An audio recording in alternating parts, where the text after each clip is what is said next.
perkenalkan kami dari kelompok Satu. Perkenalkan, nama saya Ilham Mardianto. Saya Faiz Hidayat. Saya Zara Cinta. Hari ini akan wawancara tentang keraton dengan Pak Bobi.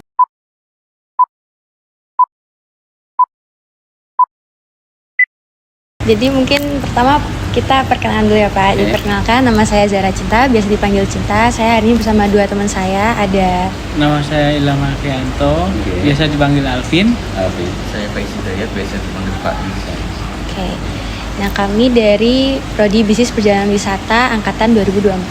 Mungkin dari Bapak boleh perkenalan secara singkat, Pak? Oh ya, saya Bobi Arianto Staji. Saya Ketua DPD GP dari Senada Jakarta, itu Gabungan Industri Pariwisata Indonesia. Jadi Undang-Undang Nomor 10 2009 melahirkan dua institusi.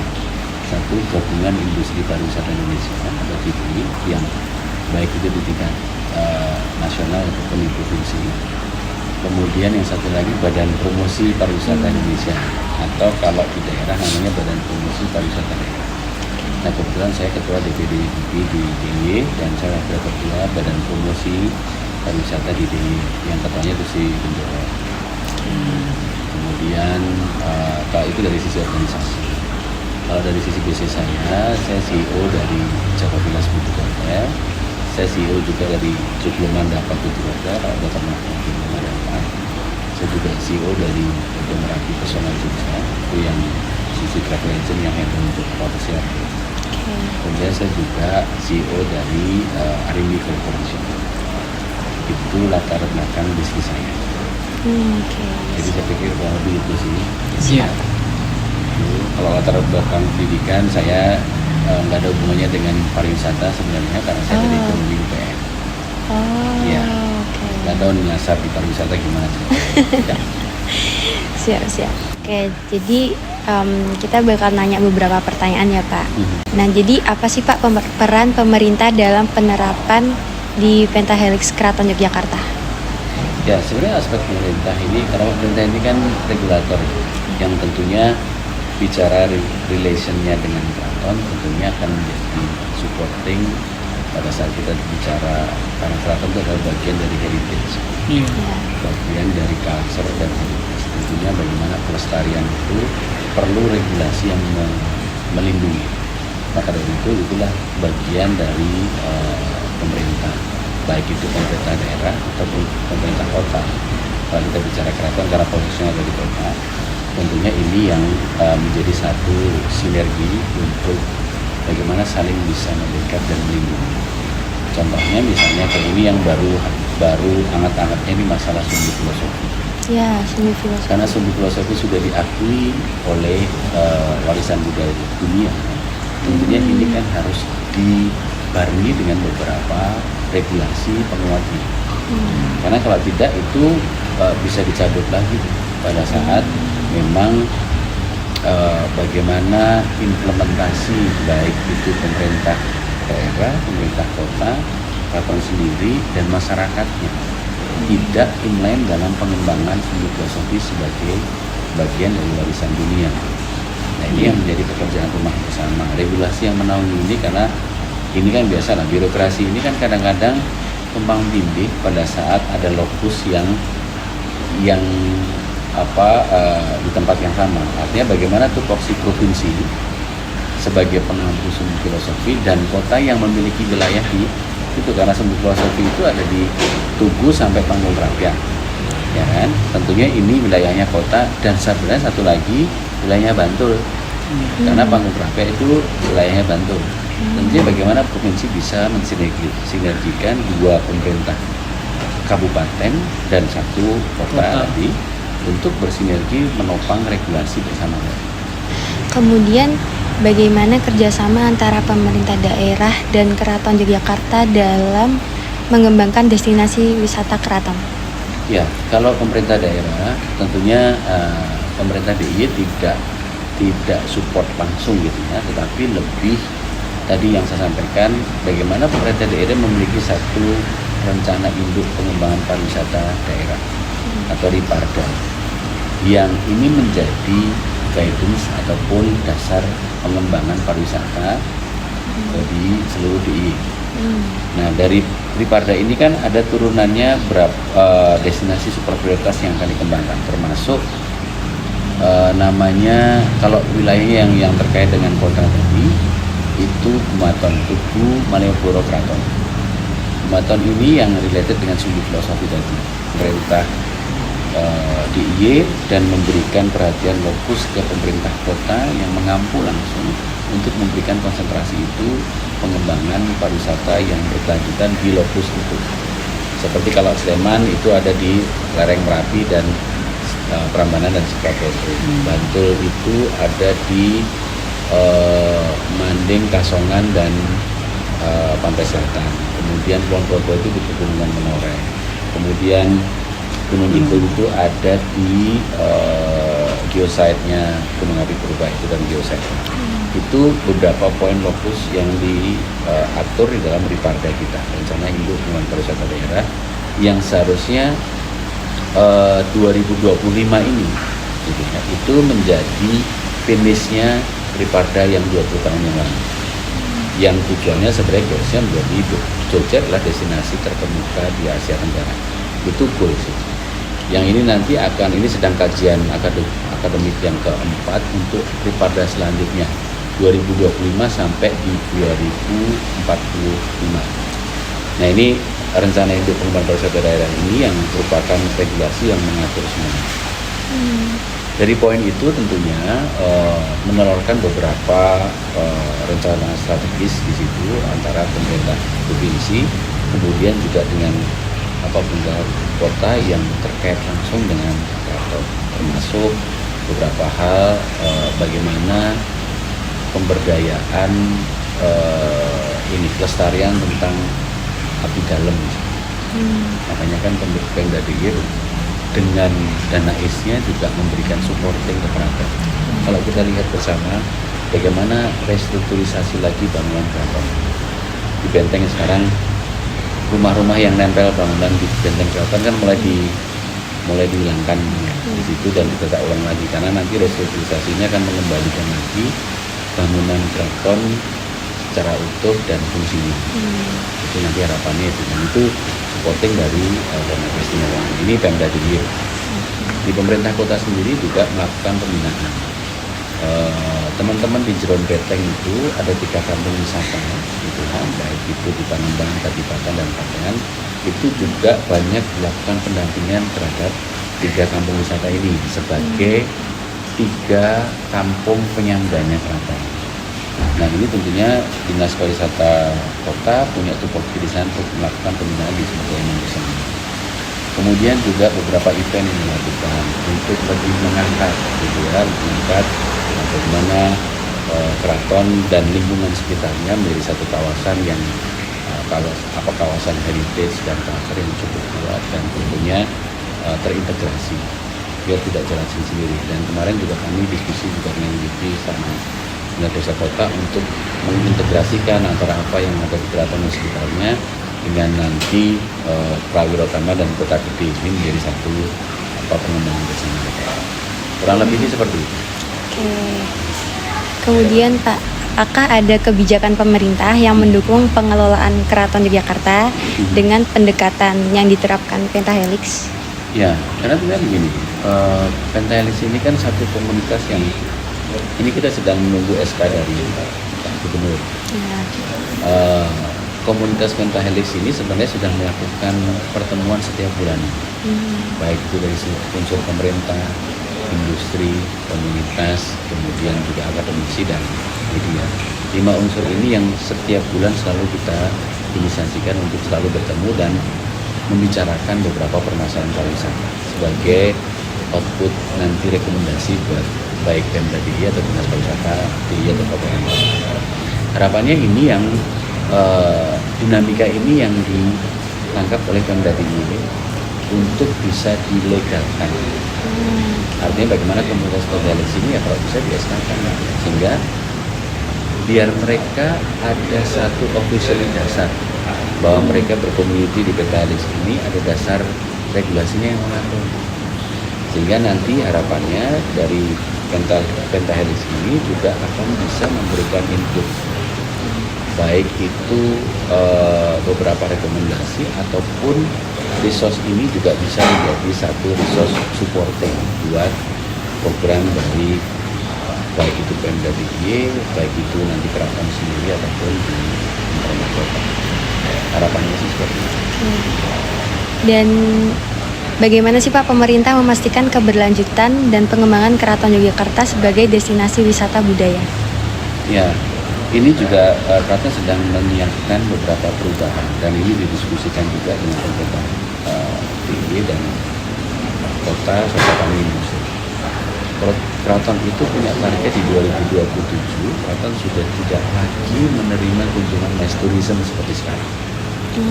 Jadi nggak ada lagi nanti yang rombongan bis-bisan yang datang ke keraton, sudah nggak ada lagi di tahun 2027. Tetapi keraton membuat beberapa package deep experience and meaningfulness. Contohnya misalnya ini yang sedang beberapa kali kita trial bareng sama industri itu kayak abdi dalam experience.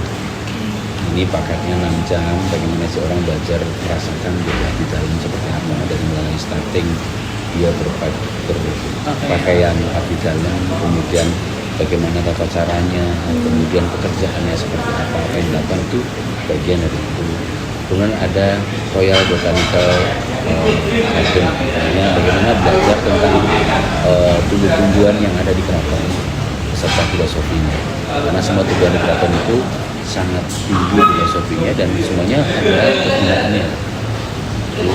Ada juga belajar mengenai royal arsitektural di keraton, bagaimana sih bangunan arsitektural mereka itu juga memiliki filosofi yang cukup tinggi dan fungsi gitu ya secara arsitektural, padahal itu dari zaman dulu mereka sudah bisa melakukan.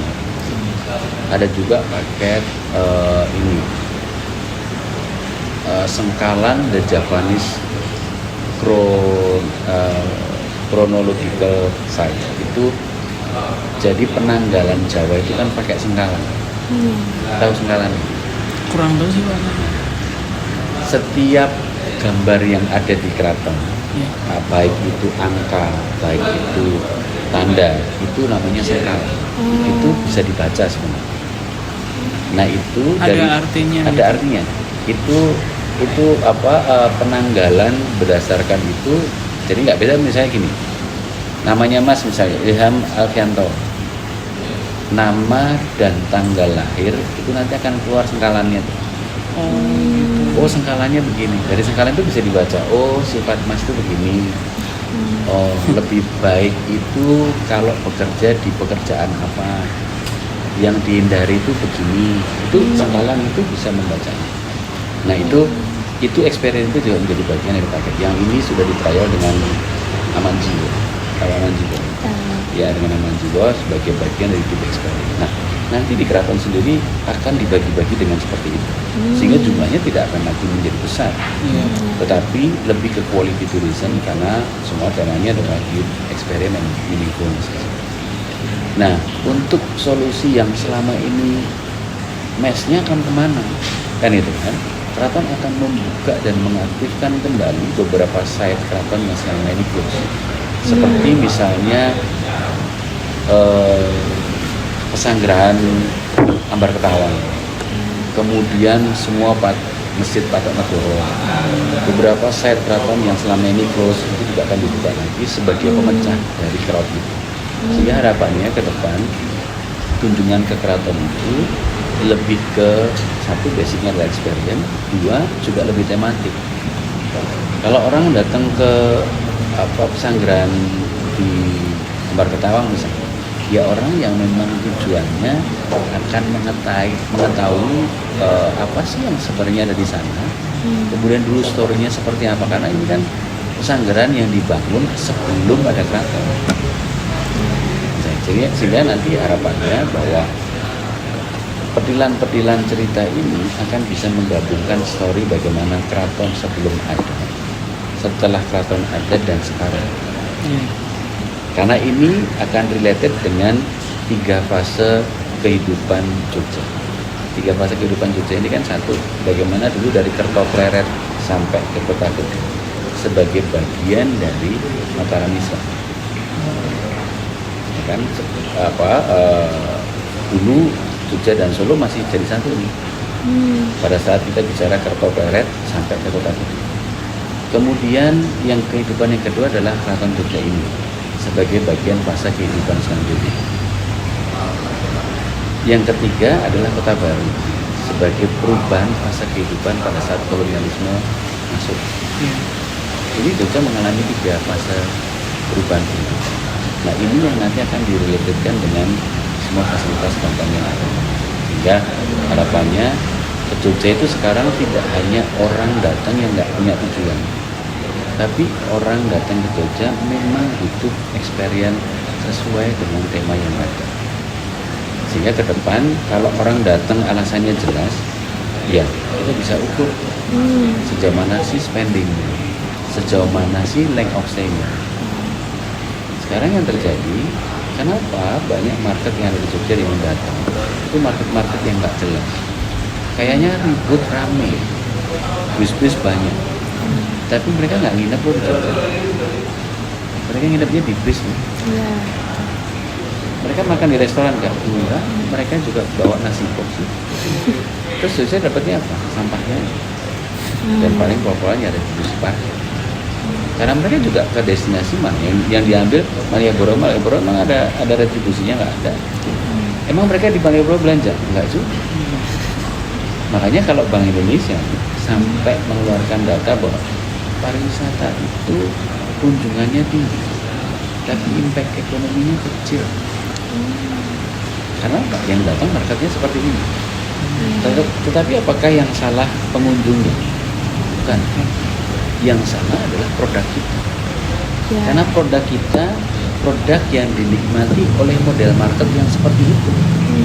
Tetapi kalau kita menata produk kita dan meleverage produk kita menjadi lebih berkualitas, yang datang juga beda. Sama kan? Seperti saya berikan analogi. Kalau teman-teman lihat di restoran Sushi Tei misalnya, emang ada orang yang biasa nongkrong makan di angkringan, makan di Sushi Tei? Dan ada nggak? Tidak ada. Begitu juga sebaliknya. Nah, kalau kita bicara analoginya dengan Jogja, kalau produk pariwisata adalah produk yang berkualitas, seperti paling tidak yang akan diinisiasi Keraton tadi, yang datang ya orang-orang yang memiliki quality tertentu. Spendingnya jelas. Tahu nggak yang dijual Aman Jiwa tadi berapa untuk 4 jam belajar tentang Sengkala?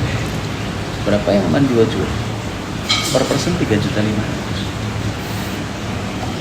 Dia batasi maksimal satu itu 6 orang. Berarti kan sudah 20 juta lebih dalam 4 jam. Kalau kita konversi dengan harga tiket keraton yang mes itu yang hanya 10.000, berarti berapa orang?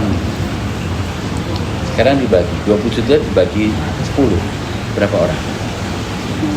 200 orang. Betul? Ya kan? 200 orang itu butuh penggunaan air berapa, ngurusin sampahnya berapa,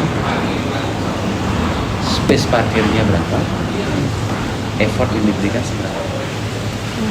Bicara sustainable tourism nggak masuk tuh, kan itu. Tapi pada saat tadi kita bermain di quality, berapa besar penghematan yang kita lakukan? Air yang dihemat berapa? Antara 6 orang dengan 200 orang. Sama-sama menggunakan toilet misalnya. Seberapa penghematan itu dilakukan? Energi listrik, gasolin, semuanya itu bisa jauh lebih hemat. Tetapi spendingnya lebih tinggi. Kan? Nah, pertanyaannya begini, ada segmen tertentu yang pasti mempertanyakan, kalau gitu terus nanti kita yang rombongan gitu-gitu hilang dong, mass tourism kita hilang. Bukan hilang, tapi meleverage itu. Kita tidak menutup mass tourism, tetapi kita meleverage mass yang berkualitas. Sama-sama mau rombongan grup nggak apa-apa, tapi ya rombongan grup yang berkualitas kok, bukan yang tadi. Mbak Inggon tidak meninggalkan manfaat ekonomi, karena Jogja kecil. Kita nggak bisa komparasi dengan Jawa Tengah, Jawa Timur, Jawa Barat yang mereka wilayahnya luas sekali. Kita sedikit. Kalau kita tidak selected market, ya Jadi teman-teman, kita ekonominya hidupnya dari pariwisata dan pendidikan. Kalau hasilnya dikit, kita mau hidup dari mana? Kita nggak akan pernah keluar dari daerah termiskin di Indonesia. Ya, kurang lebih seperti itu. Ya udah. Selanjutnya Pak, Ya. Pentahelix aspeknya akademisi. Bagaimana peran akademisi atau universitas dalam pengembangan Keraton Yogyakarta?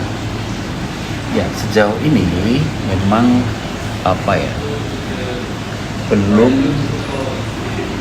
100% seperti harapan kita. Sebenarnya pengembangan yang ada di keraton tentunya tidak akan lepas dari peran akademisi Oke. yang secara komprehensif. Beberapa kajian yang harus dilakukan secara rutin, kemudian juga keilmuan yang lain, karena keraton itu, kita bicara keraton yang mengelola barang lama heritage, tentunya butuh konservasi. Konservasi ini teman-teman akademisi memiliki peran besar. Yang kedua, bagaimana pemberdayaan kelangsungan budaya itu ke depan atau konservasi budayanya. Teman-teman akademisi punya andil besar untuk itu. Sekarang bayangkan generasi di keraton yang sudah sepuh-sepuh itu, kalau tidak tergantikan dengan yang muda-muda yang memiliki knowledge yang benar, kira-kira kelangsungan hidup keraton sendiri akan seperti apa? Nggak akan lama lah. Jangan lama. Makanya kan kami butuh teman-teman yang mungkin ada di arkeolog, teman-teman yang ada di sastra dan kebudayaan, banyak yang berperan untuk untuk pengembangan sustainability-nya ke depan. Dan generasi yang baru ini perlu untuk masuk di situ untuk memberikan warna perubahan di keraton sendiri untuk menghadapi perubahan zaman. Kan itu. Kalau pola pikir yang sepuh-sepuh kemarin dihadapkan dengan perubahan zaman sekarang, tak ketemu. Makanya ini harapannya memang dorongan dari akademisi untuk bisa lebih menanggung jawabi perubahan, baik itu konsep pemikiran keraton ke depan, kemudian juga pelestarian dan pelestarian dari heritage dan culture keraton itu sendiri. Harapannya sih itu masih butuh dorongan yang sangat baik. Tapi menanggung jawab sebagai bagian dari ekosistem pariwisata yang ada di Jogja tentunya bisa memberikan satu effort yang luar biasa untuk porsi itu. Maka seharusnya tidak perlu harus menunggu kita, ya seharusnya kita lakukan.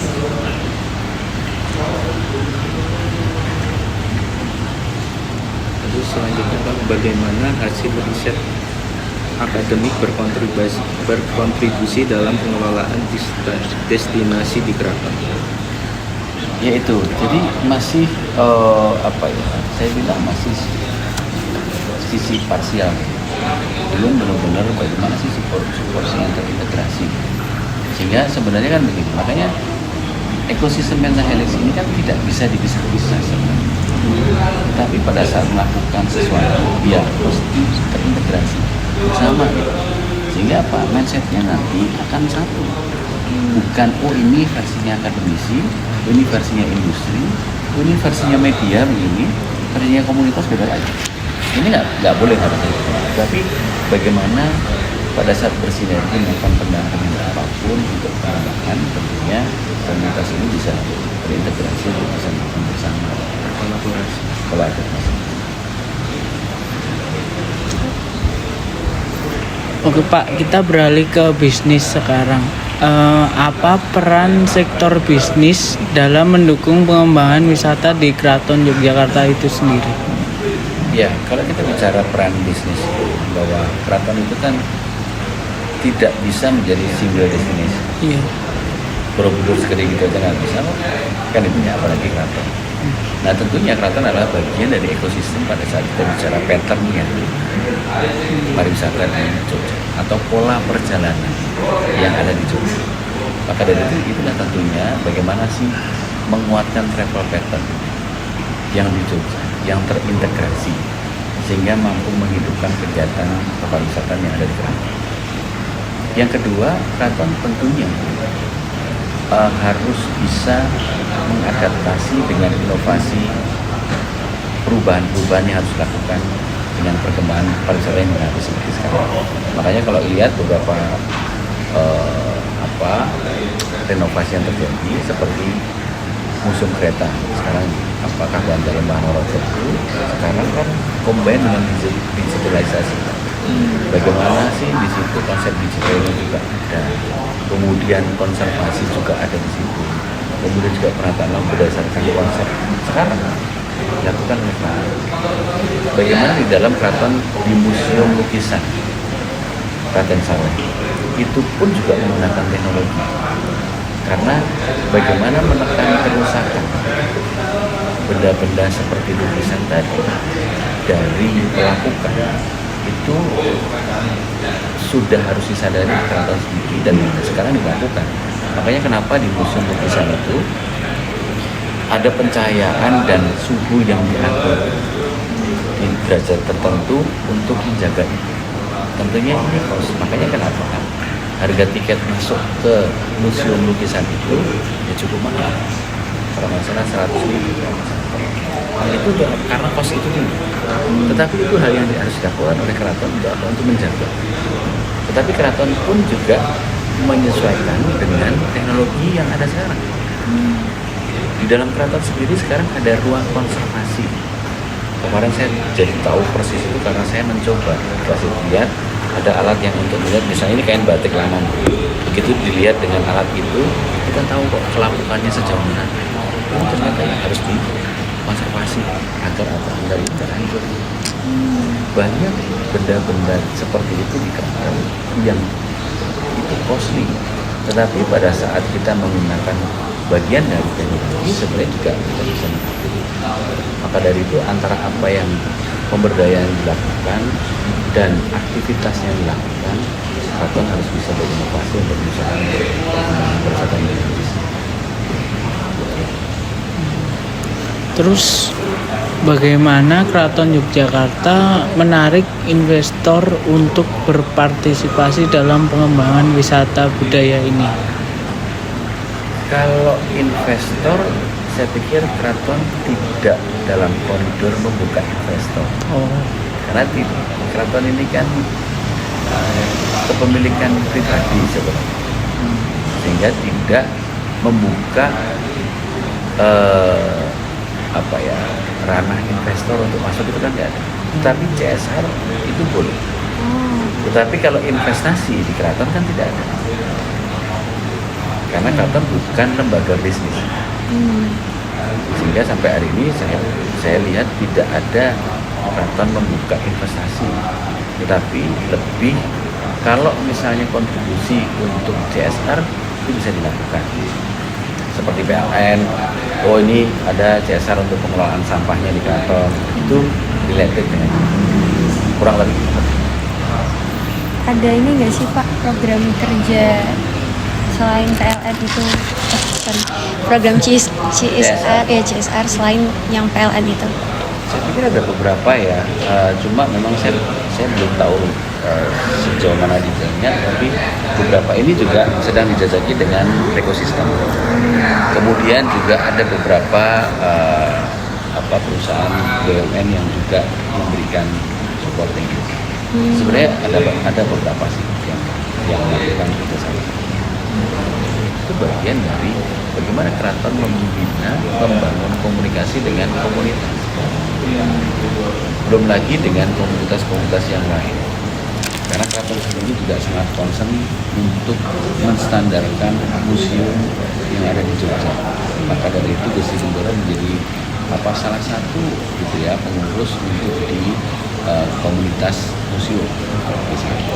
Nah, ini banyak hal yang dilakukan oleh keraton untuk membangun sinergitas dengan komunitas.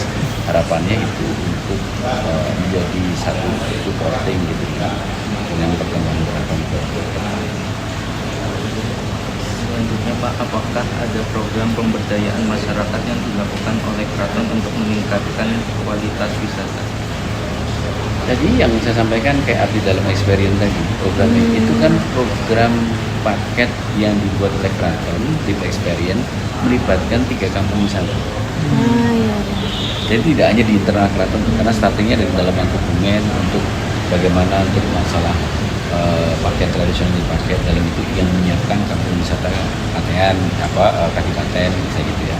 Kemudian juga ada bikin nom di sana itu juga dari Kadipaten. Kemudian yang di Taman Sari yang ada minum teh di sana itu juga dari teman-teman Patean di sana. Ini bagian dari sinergi gitu ya, sehingga 3 kampung wisata itu menjadi bagian yang terintegrasi dalam beberapa paket yang ada di keraton yang sedang dikirim. Bagaimana interaksi antara pengunjung dan masyarakat lokal di sekitar keraton? Saya pikir kalau so far cukup bagus karena kebetulan ada di beberapa site keraton yang terkait langsung, bersinggungan langsung dengan masyarakat. Ya yang Taman Sari, kemudian di area Magangun itu kan berhubungan langsung dengan masyarakat. Sehingga wisatawan pun yang hadir juga berinteraksi langsung, termasuk yang di Ngasem dan sebagainya. Sehingga akan terjadi itu dan sampai hari ini cukup welcome itu.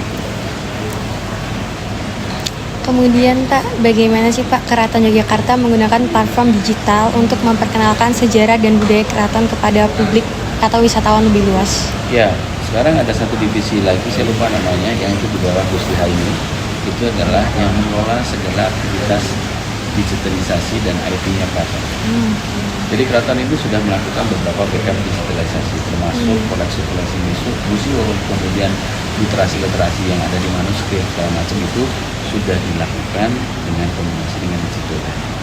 Nah ini yang menjadi pekerjaan keraton ke depan untuk lebih menguatkan backup seperti itu, karena mau nggak mau keraton harus bisa melihat perkembangan teknologi sekarang, kan? Sehingga digitalisasi pasti dilakukan. Mungkin ini Pak, ada nggak sih Pak tantangan yang dihadapin sama keraton? Maksudnya masalah besarnya gitu, problemnya? Ya, sebenarnya sangat banyak. Kalau kita bicara pengembangan keraton ke depan, yang perlu dipahami keraton ini adalah bagian yang dulu dari negara yang berdiri sendiri. Yang tentunya dulu memiliki regulasi sendiri, memiliki peraturan sendiri, yang sangat berintegrasi dengan pemerintah Republik Indonesia menjadi satu kesatuan. Tentunya ada beberapa adjustment di sana. Nah, proses adjustment ini yang ada terrealisasi dengan baik dan ada yang tidak. Makanya kan ini kan related dengan beberapa aset keraton yang unik. Saya kan itu Kota Baru itu dulu 100% kepemilikannya di keraton, karena ada perjanjian sewa menyewa pemerintah Belanda dengan keraton sendiri. Tapi kalau kita bisa lihat sekarang di sana semuanya muncul sertifikat kepemilikan meskipun ada tidak sedikit aset Sultan Ground yang berpindah. Mereka juga membutuhkan aset sendiri. Ini beberapa hal yang tentunya menjadi tantangan berat ke depan. Bagaimana sih inventorisasi aset tanpa melukai masyarakat? Ini tantangan yang terberat kan? Karena ada yang masyarakat tidak tahu dan sudah menempati, tiba-tiba ya kita bisa lihat. Makanya satu lain dilakukan oleh keraton seperti penataan di Drone Betel sendiri. Bagaimana mereka harus memberikan ganti untung kepada rumah-rumah yang tadi ada di situ. Meskipun rumah itu juga tidak punya sertifikat juga. Sebenarnya lucu kalau dilihat, ini saya membeli tanah saya sendiri gitu. Bahkan itu sampai nilai basisnya dihitung. Kayak misalnya warga yang punya usaha lotek misalnya. Bisnis lotek itu seharinya berapa? Itu dihitung dalam bagian dari ganti untung kan? Sampai seperti itu. Ini bagian yang berkaitan yang dialami oleh Bapak pada saat menata pembangunan keraton dengan fasilitasnya dan asetnya. Belum lama kita bisa tahu bagaimana somasi yang dilakukan oleh keraton kepada PPKI. Rp1.000, tuntutan Rp1.000. Karena kembali lagi, bagaimana KAI yang menyewa tanah sebagai stasiun dan seluruh fasilitas yang ada Ini kan harusnya juga realistis. Berapa nilai sewa yang wajar sebagai bagian dari institusi bisnis? Kecuali kalau ini dilakukan untuk institusi sosial, itu seperti UGM misalnya, atau juga nggak pernah dibentuk, kan itu, ya kan? Nah, itu institusi gitu. Tetapi institusi yang sifatnya ada komersial di situ seharusnya, ya. Bagaimana menilai dengan sebuah kewajaran? Itu kan itu juga menjadi tantangan yang sulit. Nah, hal-hal begini yang perlu dihadapi oleh keraton ke depan, dan bagaimana kebijakan struktural itu bisa mengikuti semua. Ini hal yang tantangan yang paling penting. Pasti. Oke, baik, mungkin cukup itu saja Pak Bobi. Ya, terima kasih. Oke, siap. Siap Pak Bobi. Ya, Ya.